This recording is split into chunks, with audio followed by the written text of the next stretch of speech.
Emmanuel Macron est arrivé hier soir à Damas, en Syrie, pour une visite inédite, la première d'un chef d'État d'une puissance occidentale depuis la chute de Bachar el-Assad.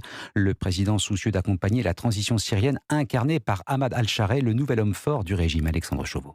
En se rendant à Damas auprès d'un dirigeant controversé, Emmanuel Macron cherche d'abord à accroître le rôle de la France au Moyen-Orient. Actuellement, la région est aux mains des Turcs, des Américains et des pays du Golfe. Pour ce faire, le chef de l'État est venu accompagné de plusieurs grands patrons français, amenés à prendre leur part dans la reconstruction d'une Syrie complètement détruite par 14 ans de guerre civile. C'est ce qu'affirme Ahmed Al-Shara au micro de BFM TV. Aussi, la France va participer à la reconstruction d'infrastructures dans des secteurs comme le tourisme, l'agriculture, l'industrie.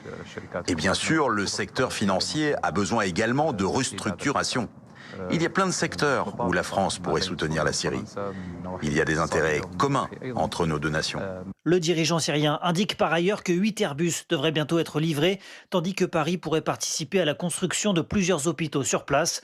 L'autre enjeu, c'est évidemment les sujets sécuritaires, puisque plusieurs djihadistes français sont toujours en Syrie.